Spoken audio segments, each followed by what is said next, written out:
Vous allez bien? Moi, je vais parfaitement bien. Dernièrement, j'ai fait une vidéo qui a fait le tour de la toile que j'ai appelée lourdement célibataire, où je tenais mordicus et où je tiens mordicus, où je disais aux femmes que tu peux avoir construit avec un homme, fait 15 ans, 20 ans, dans la maison de cet homme-là, mais fait 15 gosses, etc., que tu n'étais pas marié.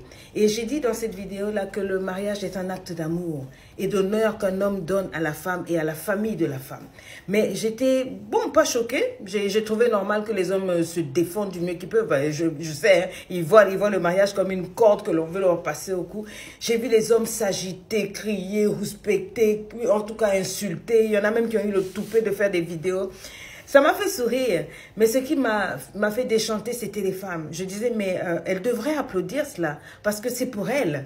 Quand un homme te propose de l'épouse, te pop-up the question, te présente le projet de mariage, te dit, je veux te faire porter ton nom, je veux que tu m'appartiennes, corps, âme, esprit, devant la loi, devant la famille et tout. Mais c'est un honneur, c'est te distinguer, ne plus te prendre comme une petite copine, t'élever au-dessus de Chisa, au lever de tout. Oui, c'est vrai que c'est un bout de papier, mais qui a toute son importance.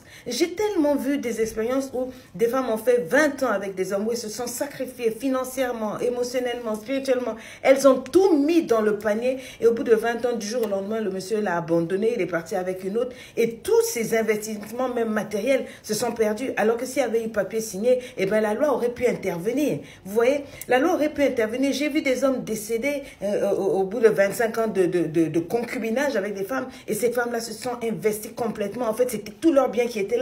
Mais comme il était nullement écrit quelque part que c'était madame et monsieur, et bien la famille du mari s'en est servie. Et peu importe tout cela, moi je dis qu'un homme qui a le toupet de prendre une femme et puis la garder dans la maison pendant 20 ans, pendant 10 ans, 15 ans, lui faire des gosses, sans ne serait-ce que la légaliser pour l'honneur de cette dame-là, pour l'honneur de cette dame devant ses amis, devant sa famille, devant qui que ce soit, ce n'est pas un homme de valeur. Moi, j'aime les hommes qui se respectent eux-mêmes pour faire les choses bien. Un homme qui estime que moi, je n'aimerais pas que l'on prenne ma fille comme ça, donc je vais prendre la femme là et je vais la traiter comme si c'était ma fille, je vais l'honorer devant sa famille. Mais j'étais scandalisée de voir que même les femmes prenaient ça.